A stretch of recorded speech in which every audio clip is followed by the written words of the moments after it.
Welcome to Coast AM's YouTube channel. I'm George Norrie. Like, share, and subscribe. Also find us on Facebook, Twitter, Instagram, and coasttocoastam.com. Become a Coast Insider for ad-free access to thousands of shows you'll really enjoy.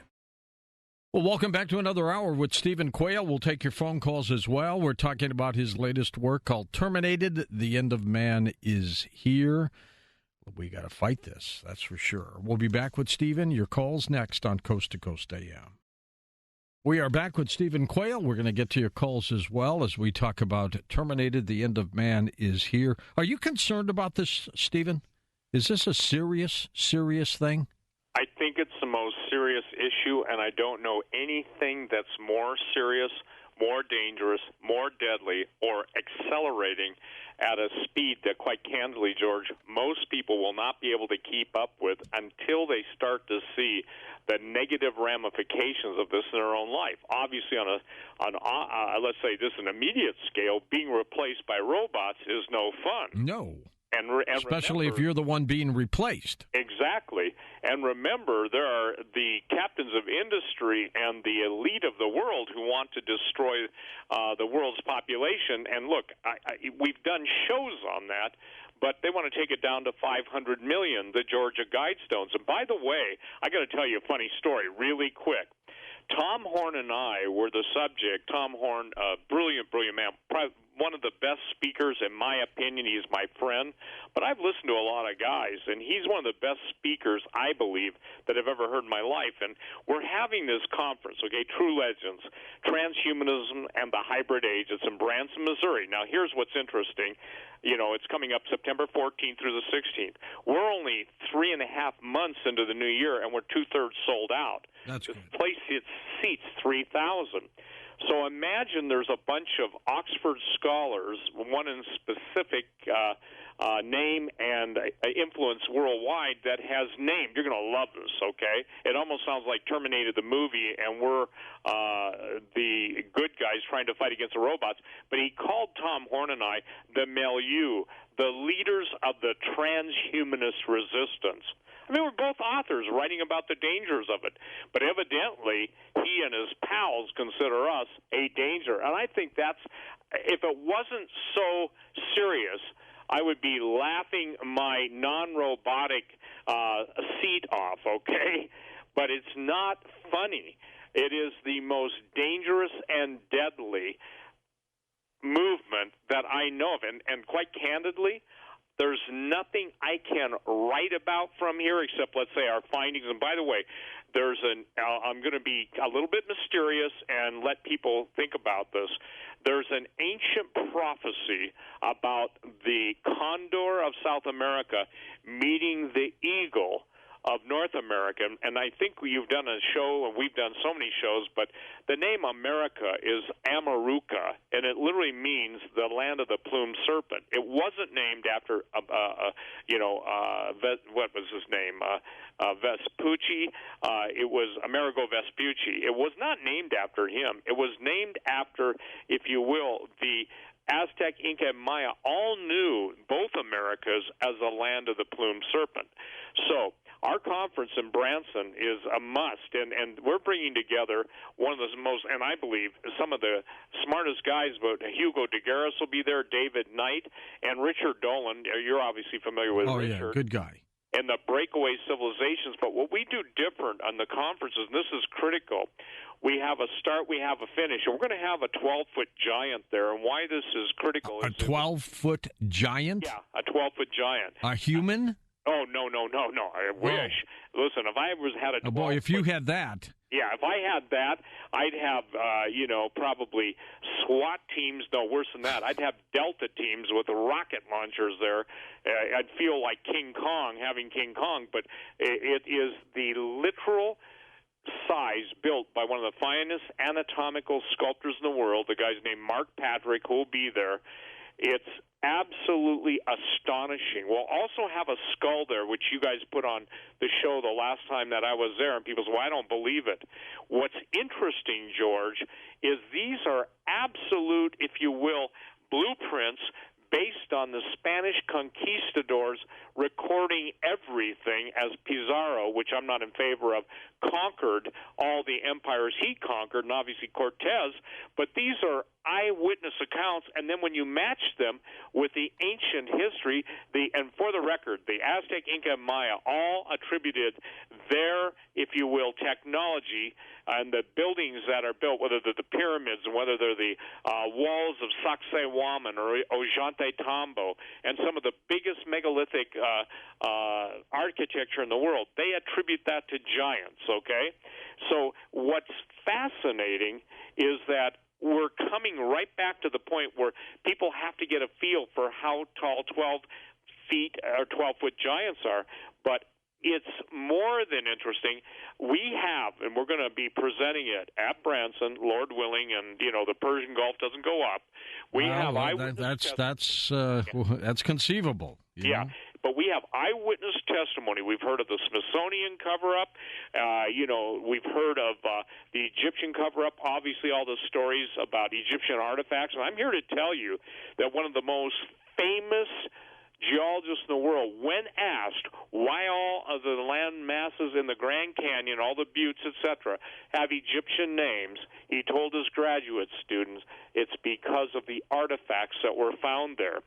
So this individual was taken into this, and this is true, was taken, and we got this guy. I mean, it's not just somebody who posted something on the internet, testifying as to what he was shown in the underground, if you will, repositories, kind of like the Raiders of the Lost Ark, buildings that go 4 stories down, 100 yards each, with 100-yard intersecting tunnels, and all the Egyptian artifacts and all the giants and stuff, and he saw it and was told about it. Now remember, the Smithsonian was asked back in the late 1800s, early 1900s by Egypt themselves to either return their artifacts that were found in the Americas, especially North America, to Egypt or destroy them. So there was a secret agreement, and I catalog all that. And our next DVD coming out is called The Egyptian Presence in the Americas and the Pacific Rim, The Great Smithsonian Cover-Up. We've tried, George, for probably 15 years to get someone who would come forth, and I believe it was literally a miracle from heaven that somebody, and by the way, his bona fides check out, his relationships, everything. So this is pretty fascinating because, people say, oh, that's just crazy. There are people that write blogs against me that, this is totally crazy. But listen, I found a 1915 newspaper ad, newspaper article that the Smithsonian and Stanford were fighting over the remains of a 15-foot giant, offering huge money. So why this is critical? Why is the giant issue covered up? And how does it affect the super soldier? Is because it rewrites history. And right now, the cover-up and cover-over of history is what the Illuminati, if you will, the global, what I would call world masters, they want to put their spin on it. So it's kind of like, if you will, a supernatural Hegelian dialectic. They control the narrative, and they control the outcome. If the truth is thrown into a controlled narrative, then people have to think. And the last thing that the people that are trying to destroy 5.5 billion people on the planet want is thinking individuals. Therefore, the zombification of the American masses and pretty much a lot of the world through television, through sound, sonic, and all of the different, if you will, reprogramming of the brains, the electromagnetic fields generated by 4G and 5G, obviously a net, the 5G net, and the, if you will, the total encapsulation of the planet in an electronic surveillance state that they want to know everything. They want to know what you think. They want to be able to put thoughts into your mind. They want to be able to control whoever's left alive. Now, obviously, God is declaring that isn't going to happen, but it's going to seem like up until a certain point, until he literally says enough, that all hell is breaking loose. And I suggest to you that all hell is breaking loose. Sounds like end times, Stephen. It is the end times. And we're not, quote, as they say in the South, we're not fixing to get there. We are there. And again, this whole issue of transhumanism, this book, I've got to say this.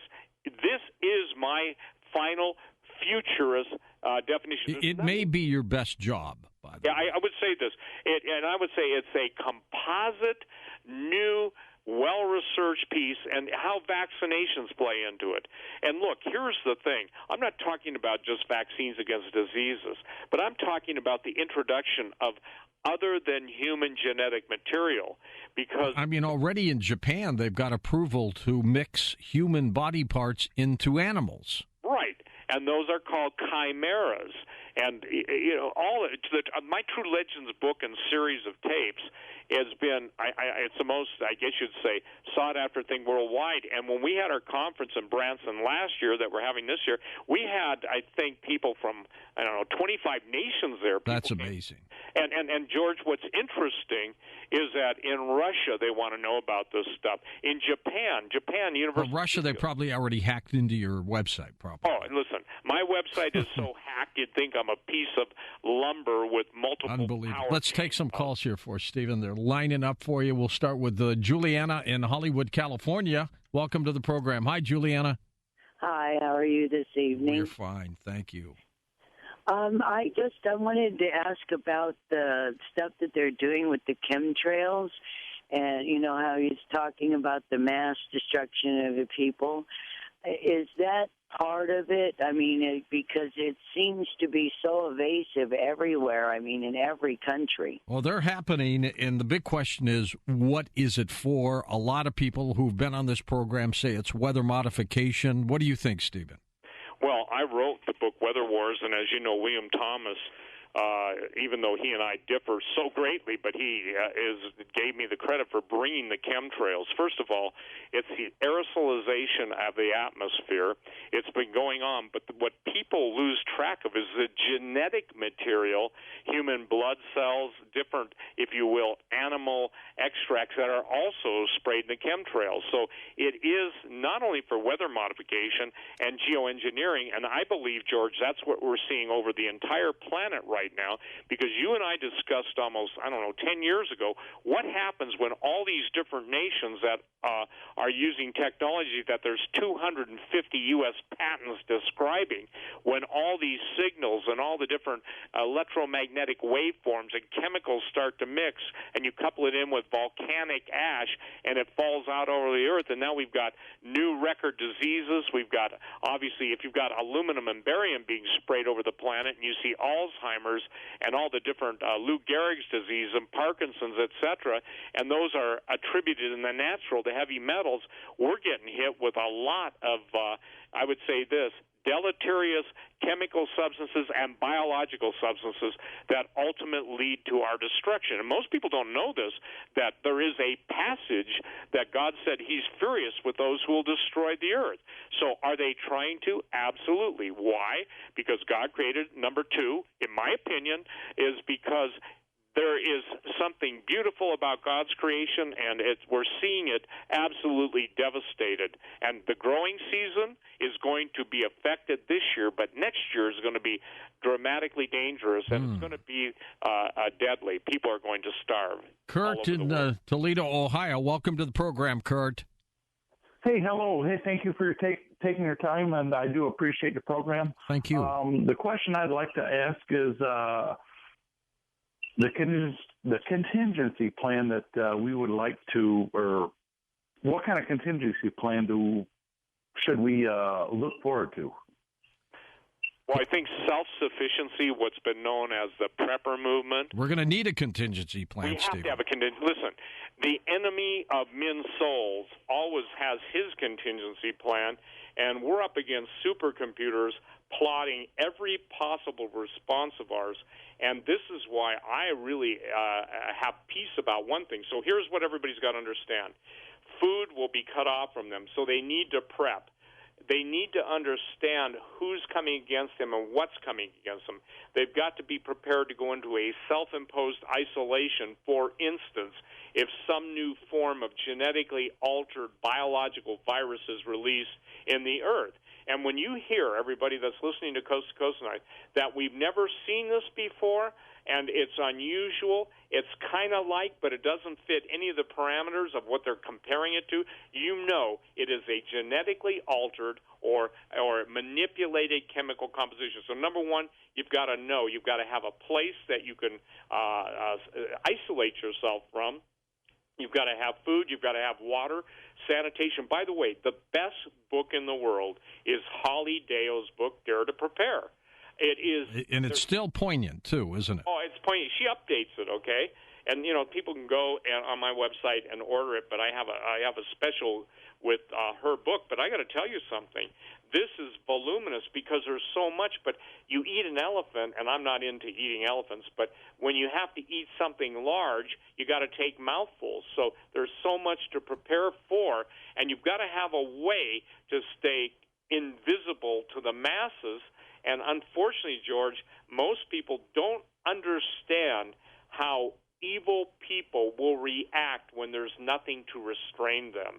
So number one, I would say this, the most important thing is learning what you can learn about prepping, growing even whatever you can grow indoors, sprouting seeds, water, sunlight. I mean, there's so much involved in it, but Dare to Prepare, Holly Dale. It's on my website, stevequayle.com, under the books. Buck in Limestone, West Virginia, wildcard line. Buck, first of all, how are you feeling, sir? Oh, so, George. I'll find out more on Friday. Oh, good luck to you. We got prayers for you, Buck. Well, thank you so much. My question is for your guest, two things. Number one, I know living here in West Virginia, I think we're at an advantage because I'm somewhat isolated and I'm somewhat self-sufficient. If I had to be, I could be. But the question I have is, how far are we, and I mean the USA, how far are we along in technology with respect to this artificial intelligence or transhumanism? I mean, are we out in front, or are the Russians out in front? Or I think they're all in there together. What do you think, Stephen? Well, that's true, but the people that are spending the most money are the Chinese, because one of the things that people have got to understand is that they understand, meaning the Chinese and the Russians, that whoever leads in this field ultimately controls the world. And you're dealing with almost an infinite amount of resources in the Chinese. And obviously, I think the question is a great question that the caller just asked. Sir, when I asked that question, how far into the future are they really? He said this, and I think you'll appreciate this, George, and people who understand. He said 10,000 years in the past, 1,000 years in the future. You've heard people say we're 100 years ahead. Not according to a four-star general I know, and according to the off-planet. And I know this is really hard to embrace for people, but our technology is so beyond Saturn rockets. It's so beyond TR-3Bs, Tango Romeo 3 Bravos, the if you will, pyramidal shaped. Still in the military there, Stephen. Yeah, but here's the thing, George, that there's so much going on, especially, remember all the lies? Everybody that's listening to the show, there's no water on Mars. Now there's Mars life, or Mars water. There's no life on Mars. Now they're talking about microbes. Hey, they used to say there were no other planets out there, and we know there are billions of them, Stephen. We're going to come back and wrap things up with final calls next on Coast to Coast AM. And welcome back to Coast, final segment with Stephen Quayle. We're talking about his latest work called Terminated. His website, StephenQuayle.com. Quayle, by the way, is linked up at coasttocoastam.com, and we'll get your calls in just a second. Stephen, what about the ancients? Were there ancient robots in the past? Yes, so the first one, and obviously people say, well, there's no proof of it, but the Colossus of Rhodes, which was 100 feet tall, may have been the literal Talos, or T-A-L-O-S. Some people pronounce it Talos. That was placed on Earth by, quote, the fallen angels. Obviously, some people claim Zeus. But all of the titans of Greek mythology were fallen angels. All of the Olympians were their offspring, the giants, which the Bible specifically calls the mighty men of renown. And, George, the DARPA, we were talking about Defense Advanced Research Projects Agency. Can you imagine all of the robotic things that they're trying to mimic in nature, from robotic bats to insects? Yeah, little flies with cameras on them. Absolutely. And, I want to share something. Jesus said that this time men's hearts failing them for fear and for looking after those things which are coming on the earth, for the powers of heaven shall be shaken. DARPA is extremely concerned with subterranean caverns, 3D mapping them, tomographically mapping the surface, sending bats with cameras on them into some of the most inhospitable and unknown caverns. And I want to share this. I've said this before, but it's critical. A guy that lives in the world of fighting back against stuff that goes bump in the dark said, if you want to know what we deal with, Steve, look at the movie Cave and the Descent. And he said, that's nothing to what we have to deal with. Well, those are pretty terrifying movies, but it seems like there's a whole lot of concern. And by the way, people probably don't realize this, but there is a prophecy in the Septuagint in Isaiah 13 talking about God sending the giants to make war against the technology. God is sending his army of giants, and this is something that is so off of most people's radar, George. And so this is the kind of stuff that people have got to be prepared for. And the genetic engineering theme is so, how do I say this? People make it sound so harmless, yet it's so nefarious. And, I want people to understand that the book is available in June. It's not ready to ship, and I've got a pre-publication price. It's $10 off the retail. And the conference, True Legends, for the people that can't go there, it will be sold out in the next 60 days. And then people get mad at me because they say, well, you didn't give me enough time. And I said, well, I started 3 months earlier than last year, which, by the way, sold out. When you've got Richard Dolan, Hugo de Garis, David Knight, we've got Sharon Gilbert, a molecular biologist, geneticist. We've got, obviously, one of the key people in the movement is Tom Horn. Timothy Alberino's new book will be out. And Timothy Alberino, by the way, just came back from the jungles of Peru in the highlands, and I call him Jungle Boy. When you hear his stories about the jungles of Peru and what he went through, most people don't get it.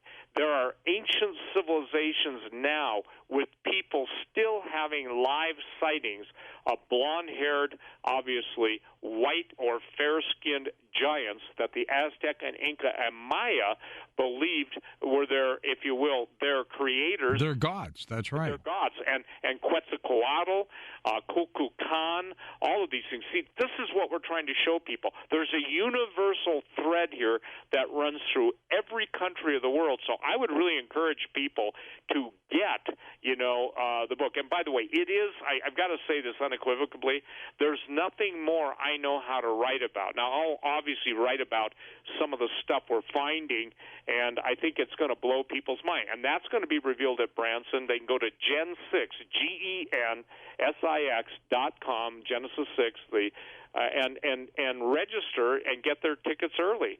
And here's the thing. It is imperative that people understand, just as the mainstream news, you remember last week or so, they were showing how 200 different television stations were broadcasting the same script. If they keep you dumb, they kill you. The smarter you get and the more knowledgeable you get away from the MSM, and I call them vomit brokers. Don't get mad at George for me. This is my opinion. Vomit brokers, and nobody wants to go over to somebody's house and, have a plate of someone else's vomit. I'm sorry to be that graphic, but that's what we're... Gross, Stephen, gross. Yeah, very gross, but so is the manufactured news and the mind control mantra. Well, we don't get that with you. You know that, and we don't get it here. And look, I'm challenging people. Look at what's taking place. And when you and I, George, were on the radio talking about, obviously, the day David Kelly was murdered, and, I said on your show, and you and I talked, and then they covered it up, and he committed suicide, and David Kelly was the head of the Ministry of Defense, Porton Down, and now we've got supposedly we're going to war over a not-so-clear chemical weapon. And do you know, you and I spoke about that 10 years ago. I'm just putting this into perspective.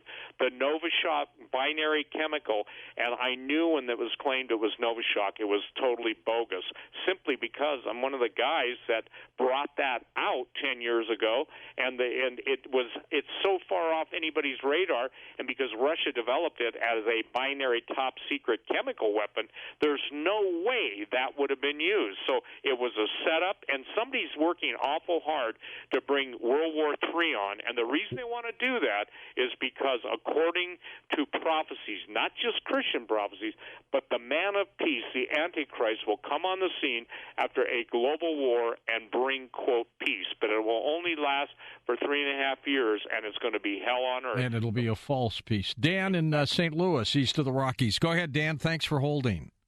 Hi, George. Thanks for taking my call. Sure thing. I appreciate it. You're welcome. Steve, how you doing, buddy? I appreciate what you do and what you've been doing. I'm very well, thank you, and thanks for calling. I was wanting to ask about the Kandahar giant. Remember that case in Afghanistan, Stephen? Yeah, I do. And there were two giants separated by a couple years. L.A. Marzulli, who's done a marvelous job on interviewing the shooter and shooters there. I know that there are people claiming the Kandahar giant was not real, and the Bagram giant that, George, I had, if you remember, the pilot. We had the pilot on your show. Yep. And it's hard for people to understand that there are live giants. So it's interesting. I talked to another soldier that was in basic training real quick. When David, King David killed Goliath, he had to cut his head off. What people don't understand, there is a life force that's part angelic in these things, and the military was training these hunter-killer teams to go in and take out the giants, and using grenades, M203 grenade launchers, to literally blow their heads off, and they were being taught to aim higher, twice as high as a normal man. And one of the guys I talked to, obviously, I said, I don't even want to know your name. Tell me. I was able to cross-reference his story, different part of Afghanistan, with the Bagram, the pilot story that was told on Coast to Coast, and literally both those guys had independent, and I've talked to probably a half a dozen people, and people say, I don't believe it. Well, I don't care what you believe. In the mouth of two or three witnesses, every word should be established, and these things are coming back. And I have a whole different take on gun control. I mean, I'm obviously opposed to it, but I'm not wanting to be lunch, okay, or a Steve kebab for something that, ate special operations teams in Afghanistan. So my take on this is that these entities that will come back, if you will, regenerated and or brought out of stasis, suspended animation, I believe that's a background reason to disarm the public. And for the record, people always send me emails after your show. From the people that kill them, they have to use, and I'm sorry, but here it is, ballistically, it's got to be solid copper because the giant's body has a different temperature and a different composition to their blood, and solid copper does something to the blood. And then basically, didn't know that. Yeah, and you've got to use smoke. And here's what I didn't know. And look, I couldn't know this stuff until somebody called. And by the way, it was after one of your shows you and I did years ago that, I was approached by a certain group of individuals that don't, exist, but they do exist, telling me smoke grenades, too. The reason smoke, it fouls the smelling of the giants, okay, like smoke grenades, like paintball people use and stuff. And you remember the old statement, fee, fi, fo, fum, I smell the blood of an Englishman? I remember that as a kid. Yep, and so the smoke interferes with the olfactory sense of the giants. I don't think we said blood, though, in those days. Yes, but anyway, yeah. Let's take some other calls. So I hope I've answered your question, sir. They are real reports, and the natives I'm talking about indigenous people in the Peruvian forests, the Amazon basin, and up in the mountains are absolutely. Listen, Tim Alberino went to Okai And we had a guy, George, after listening to me on your show, that went there, and it absolutely flipped him out. He thought he could just go up and, encounter these things. And the Catholic nuns and priests said, we find cattle, live cattle, placed up at the 18 to 20-foot level, stuck in branches. How does it get up there? Thomas in La Jolla. Go ahead, Thomas. Hi, George. Thank you for taking my call. Steve, it's always a pleasure to hear your interviews. Steve, I'm reminded of the Old Testament story of the walls of Jericho, in which the sons and daughters of light, vocally intoned a prayer to the walls of Jericho, and the walls of Jericho fell down. And I'm also reminded that Jesus said that you could move mountains with your vocal speech. That's in Mark 11:23. It seems to me that the giants, the fallen angels, the Rephaim, the Arnold Schwarzenegger super soldiers, the cyborgs, don't have access to empowered vocal speech, empowered vocal visualization, empowered vocal intonation, or empowered vocal prayer, if you will. And I was wondering, is that the secret to overcoming the transhumanist onslaught, is the power of vocal speech, which they do not appear to have, or they do not appear to be developing? Well, let me say this. One thing that is interesting, the giants do have a almost harpy-like ability through their nasal pharyngeal passages to create harmonics that can offset gravity, okay? Now, sound, remember, God spoke the worlds into existence. And people who obviously don't believe in God can't accept that. But the giants throughout history had the ability to move and overcome gravity by the shrill nature of specific sounds.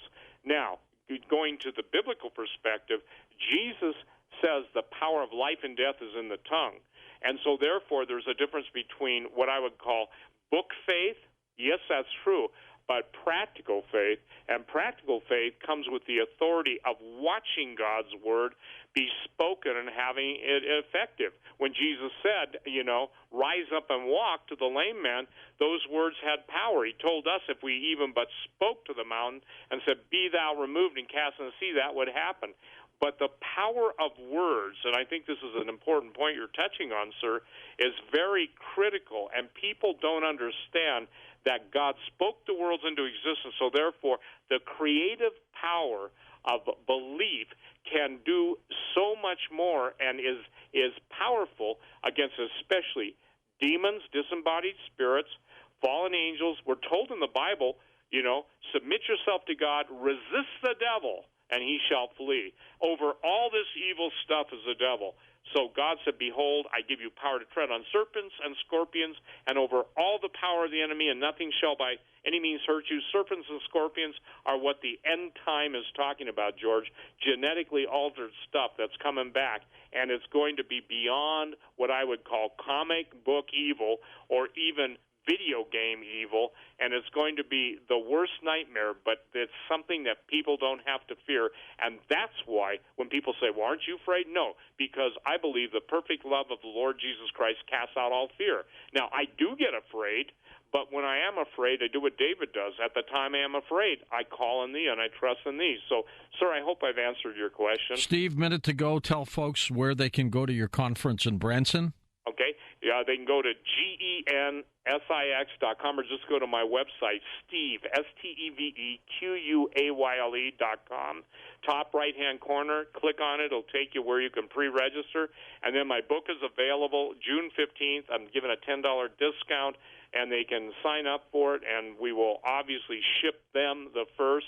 I think this book, George, thank you so much. I think this topic is the most pressing and most important subject, because if we don't take it seriously and deal against it, it's the end of humanity as we've known it. Thank you, Stephen. Great job on the book and on being on the program in all these many years. I appreciate it. Thank you, George. God bless everybody. Stephen Quayle, his website, of course, linked up for you on coasttocoastam.com. How many times have you had a dream of some kind of warning some kind of health issue, and it came true.